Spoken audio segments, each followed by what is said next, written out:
Hey, how's it going today, guys? And I just want to take a few minutes of your guys' time and tell you thank you for following along with the series. We just wrapped it up last night, and I thought I'd just do a quick overview of how things went and kind of what we have planned going forward. But first of all, for this series, it was our first go at doing a day-by-day series, and we definitely learned a few things, and I plan on doing this again next season. We had a lot of fun. I've done it a couple of times, kind of. My last two spring bear hunts, which I'll leave descriptions in the bottom if you haven't watched those. I've kind of done a video each time I went up to rebait and hunt and that kind of stuff. So we kind of went through the season that way. And I always spend the last week of the season, hunting for that entire week. You got 4 or 5 days, whatever it is. And I'll do a video for each day of that. So those were kind of fun. So I went into this season knowing that that's what I kind of wanted to do for the whole season. I knew it was going to be a challenge. And I did not want to bore everybody. So it wasn't kind of a traditional day by day like people have been doing.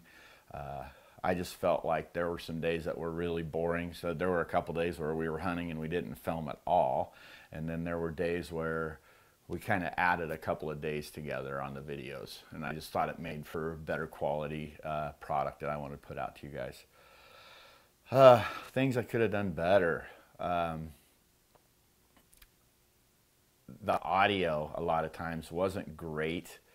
I relied a lot to get enough footage for each day. I really relied a lot on my cell phone. It takes great video, but the audio kind of sucks. And if we have any kind of conditions outside, then the audio's no good. It's hard to hear sometimes. So I do apologize for that. Going forward, I think I have. My plan is to buy a smaller, kind of a mirrorless camera that I can keep handy. The hard thing is with the bigger cameras, even though my camera's not super big, but even like a DSLR or anything like that, there's my dog, makes it, you don't feel like getting them out all the time. So I really relied a lot on my cell phone. It was handy, worked really well for a lot of situations. Give me a minute, I'm gonna go let this dog out. Come on.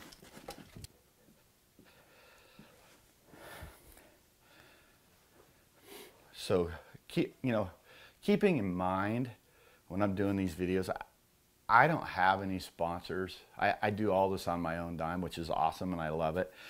I'm not opposed to sponsors. I just don't have any, and that's okay. I don't have cool stuff to give away at the end and that kind of stuff. Maybe that'll change going forward. I don't know. So. Like I said, I do it on my own budget, so I thought the cell phone was a good option for this season. Anyway, one other thing. Let's talk about the music a little bit. Some people loved it. Some people thought it was not that great. So the story behind the music, as anybody that's edited videos knows, that the hardest part probably, at least in my opinion anyway, is finding music that you like, that people will like. And that's not so expensive that you can't afford it. So I had a friend of mine who plays guitar, and we were hanging out this summer. He's been a friend of mine since grade school, honestly. And I challenged Dave to write a song for me. So he did that. He and another friend of ours, Joe, they got together and sang that song. Dave mixed it. So I thought it's just, these are two guys that I went to high school with. I loved it. I thought it was kind of fun. Some people didn't care for it, and that's okay. You're not going to make everybody happy. But I just want to kind of throw that out there. I'd like to talk about the name of the season is Idaho this season. We went into the season knowing we wanted to do this. We didn't draw any out-of-state tags. None of us did. So we were like, what the heck? Let's just do an all Idaho thing. We love where we live at. We all live here in Idaho. And I don't know, it's fun. We look forward to hunting out of state as well, but on the years that we don't draw anything, who cares? We have a lot of fun hunting here. Everything was, with the exception of course of that moose hunt, everything was an over-the-counter tag. And the antelope hunts, of course, are limited or unlimited draw, so you just got put in for it, but you draw. if you know how that works in Idaho. Okay, let's talk about the hunts. First, we started the season off with a moose hunt. As you know, if you watch this series, Hobie, who is the owner of Deadline Outfitters, on occasion lets me tag along and film some hunts for him. And I've done a few in the past, mostly moose hunts, and I've done a hunt of a lifetime thing for him for an elk hunt one time, and that was a lot of fun as well. But the hunter, his name's John Premising, and he and his daughter Tara, he drew the only tag for that unit that we were filming in, and so he was kind enough to let me tag along and film it for him. They had that bull. You know, they had seen it all summer, as you guys saw in the videos, the trail cam pics and all that kind of stuff. Right before the season, they could not find him. And so things were getting a little worrisome for them. There's a lot of nice bulls in there, but that's the one that they really wanted to take this year for John. Anyway, the night before the season, they were able to relocate him, and the next morning we didn't find him right away, but we were able to finally find him, and lo and behold, the tire fell off of the truck. So that kind of put a little wrench in things, but we were finally able to get that done. And so that was the only tag for that unit. As if you guys hunt in Idaho, you know that the super tags, they can kind of hunt in any open unit in the state, so there are always other people hunting in there. He had another client who had a tag and shot that. If you guys watched all the way till the end, I had that bonus footage. If you didn't, go check it out, because I want to say, you know, we rough measured the width on that thing, and it was like 56.5 inches wide. It was ridiculous. Looked like a Alaskan moose or Canadian moose, whatever, but a super wide bull. So if you didn't watch that, go check that out. Also, tomorrow I did a full video for that thing, for the moose hunt. I did the day by day, and then I also threw together a full video where I did some interviews with the hunter and a little more drone footage and that kind of stuff. And I thought that came together really nicely, and I will release that whole video tomorrow. So stick around tomorrow and check that out. It's actually kind of a nice video. It's the same, you know, hunt. So you've seen the hunt, but you know, if you would like to watch it as a whole, just a video, then it's a little more cinematic than the vlog type stuff that we're doing. Then let's talk about antelope season, my favorite hunt every year. This hunt is always good, always good. This year, for whatever reason, I don't know, but it was ridiculous. There were so many antelope bucks running around, and we truly enjoy hunting those things during the rut, because there's so much action and they're coming in constantly. And this year it just was a lot of fun. We harvested five bucks. We caught four. 1, 2, 3. We caught 4 out of the 5 bucks on film, and of course he moved, and I forgot to move the camera, so I didn't get that one, unfortunately. But I still count that as on film. It was close enough. And that fight after I shot that buck, wow, that was crazy. I've never seen anything like that before. So that was a lot of fun to capture on film, and I hope you guys really enjoyed that part. I do want to say one more thing about the antelope hunt. I don't remember, I might have already mentioned this a few minutes ago, but it is our favorite hunt every year. And it's just kind of a relaxing, it's not a physical hunt at all. You're sitting on water. Mentally, it's pretty tough to sit in that hot blind with those flies driving you insane.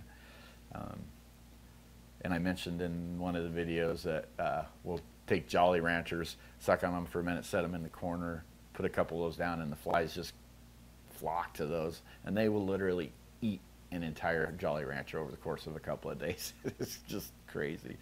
But anyway, that does help, but not great. Next, elk hunt.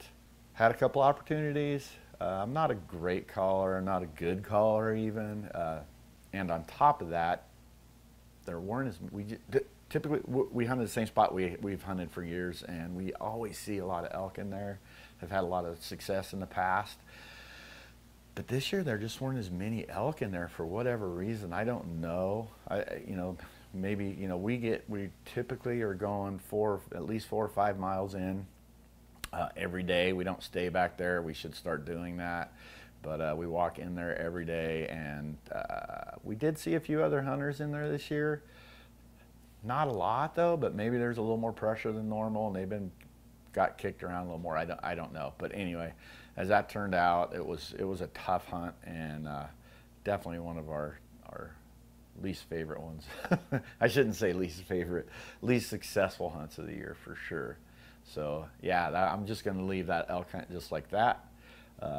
It was fun. It's always fun being out, and I appreciate my friend Lee, who he took, you know, his own vacation time and came along. He wasn't hunting. He came along and filmed that entire hunt for me, all except for the very last day. And I can't tell Lee thank you enough for being able to do that.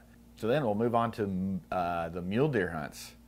Had been up several times. I saw a lot of bucks every time I went up. Nothing big, but lots of bucks, lots of deer running around. So I was really excited about the season. So as you saw, I had a couple of opportunities. The buck I shot and lost, I don't know. On that particular day, actually, you know, I had shot that buck. He rolled down the hill, and I watched him. I could tell he was still alive, but I thought, well, I don't want to, you know, it was a pretty decent poke. So I thought, well, I'll get there. You know, as far as he had rolled down the hill, I just thought I'd get closer and finish him off if he was still alive when I got there. So as we were sitting there, he tried to get up, and he rolled even further down the hill. So I really wasn't worried about it. So we're sitting there collecting our stuff and that kind of thing, and then all of a sudden Lee looks, and that buck is standing up. And Lee's like, John, you better get another bullet in him. He's standing. I was like, oh no. So by the time I got ready, he had just slowly started walking away from us, just real slow walk, and walked over a ridge, over another ridge. I could never get him. He never stopped. I never did get another shot at him. Thinking he was hit hard enough, I didn't want to try and make a bad shot on him, so I didn't shoot at all, which I maybe should have tried to have, but I didn't. Anyway, he went over into a timber pocket, so we decided, well, let's walk around that timber pocket and back through towards where we shot from, because it was pretty open, and we thought, well, excuse me, if he comes out of there, we'll be able to see him and get another shot at him. So we did that. We went around, and we're going through the pocket, and it is just super steep. And Lee was up high. I was down a little lower. He had went in low, pretty low, so I thought I'd stay lower. I figured he went right in there and bedded. Well, he did do that, but he had somehow made it up to the top of that timber pocket, and Lee almost stepped on him. He took off running, and I don't know, we don't know, we never could find that buck again. I have no idea. There was no blood trail to follow. We could not figure out what the heck happened to him. We think, you know, he's towards the top. We think he went over the top and down the other side, which we spent most of the day down there looking for him. And then we came back over into where we kicked him out of, and we'll walk through all that timber again, hoping he hadn't gone very far, and never found him again. Unfortunately, that was the day like I said earlier, I spent a lot of time filming with my cell phone, and for whatever reason, that particular day, I lost all of my footage of that buck on all of the footage that I took that day with my cell phone was gone, including some pretty cool spotting scope footage, but of the buck that Lee ended up shooting. So anyway, on our way out, I still hadn't given up. I was glassing under trees and stuff, and then I found what ended up being a nice 3-point buck that Lee ended up shooting. I told him, if we find another buck and if it's not the buck that we had shot earlier, then you get to shoot today. You're the camera guy, but you've earned the right to get to shoot a buck. And so we got down, and with a lot of discussion, and frankly, I was like, man, that's a nice buck. I really wanted to shoot it. And we finally decided it wasn't the buck that I had shot. And so Lee went ahead and took him. And unfortunately, another part of losing all the footage, we had to go down to the bottom, pack him out the bottom of the drainage. We felt that was just the easiest way to get out of him. But we were on the side-by-side, so it was at the top of the mountain. So at about 11 o'clock at night, we're walking back up the mountain in the dark. We're not sure what ridge line we're on. So we did a lot of filming then, and like again I said, we lost it all. But yeah, it took us, luckily we almost walked right past the buggy. The road does a kind of a turn, and we were walking, and I just happened to look to my left, and the buggy was like 20 yards to our left. We almost walked right past it in the dark. I had a headlamp. Lee didn't even have his headlamp, so we had one light to walk up that hill in. But luckily it worked out fine. So we took the next day off, and so then we took the next day off. We kind of drove around just looking at stuff. We did a little hunting, but nothing too serious. The next morning we went into a spot where I've shot a few bucks in the past as well. I found that 4-point, I think he's a 4x3 buck. Not very big buck. He's just a typical Idaho buck. Nothing special about him, but I was ready to get it done after losing that buck the day before. So we finally get on that buck, and we sat on him. I could see his antlers in the sagebrush, so I just see the tips of each side. And we sat there for probably 5 hours waiting for him to get up. We had Black Hawk helicopters actually just buzzed over the top of us, and we're thinking, oh, he's going to jump up. Never even moved. So that's when we started doing the little calls and whistles and that kind of stuff, trying to get him to stand up, and he never ever would. So we finally gave up on that, and we just sat there, and finally he stood up. Like I said, it was after about 5 hours or so. And I know exactly what happened. I didn't know at the time. I had my tripod, which I love. Anybody that knows, you don't put the barrel of your gun on the tripod. You put the stock, right? We all know that. Well, in the excitement, for some reason, I didn't get the stock of my gun on there, and I'll show you a picture. I had a GoPro on me. I took a still frame, so I had the barrel on there, and I think it was 150 yards. That's all it was. It was a chip shot. It was really a putt with that gun, and I shot probably 2 feet at least over his back. And the only thing I can think of is that when I set the barrel on the tripod, I'm just assuming, I don't know, that, you know, it raised it that much to where I missed by just a ridiculous amount.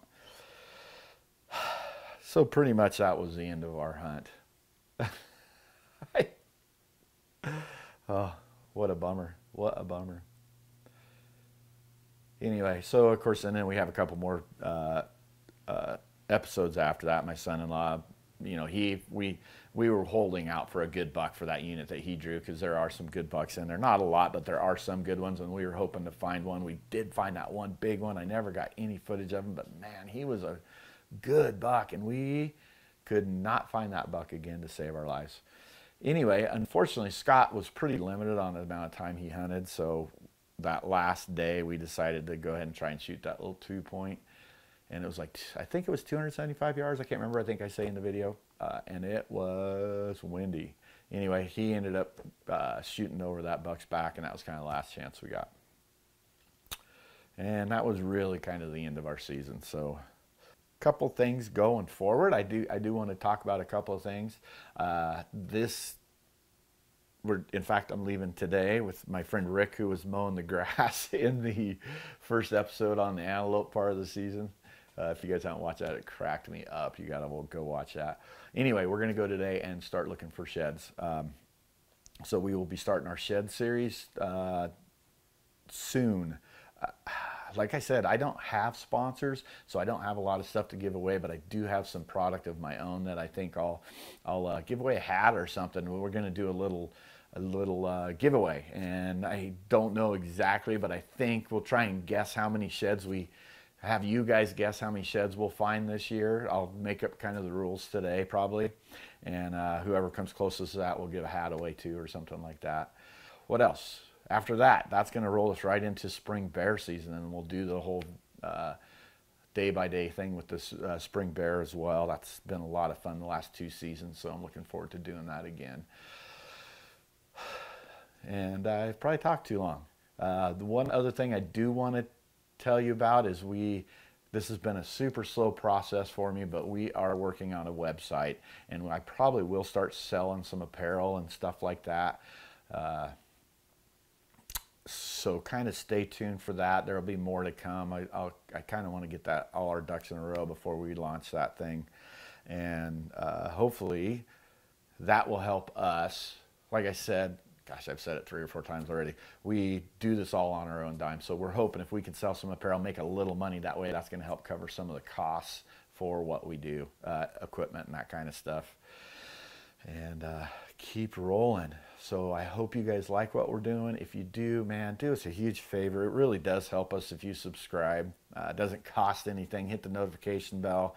It just lets you guys know, you know, that we have new videos out, and we plan on putting out a bunch this year. I think this is the 23rd video in this set, so that was awesome. Plans for next year, I'm hoping to, you know, I hope you guys like the guys that I was hunting with this year. I'm hoping to bring on a few more characters next year, but we'll kind of see how that works out. We've got a couple of different hunts planned. Hopefully we draw some out-of-state tags. I've got points in Nevada, you know, for deer and antelope. I've got points in Wyoming for deer and antelope. I don't do a lot with the elk thing. I have to decide, you know. I mean, I work a full-time job, so I have to decide, you know, what's most important to me. I'd love to elk hunt, but I love to elk hunt in Idaho, and you know, elk take a lot of time. They're hard to hunt, so you know, we'll see what we draw this year. I absolutely love hunting with a muzzleloader. I'm hoping I draw a muzzleloader tag of some sort this next season. But yeah, so again, thanks for following along, and we will see you guys soon with the shed hunting vlogs. You know, make sure you subscribe and hit the notification bell for those. We're gonna be giving some stuff away for sure. At least, you know, some hats and maybe some t-shirts and that kind of stuff. So we'll see what we have cranking. So again, thanks for sticking around, and we will talk to you guys in a few days. Thanks for watching.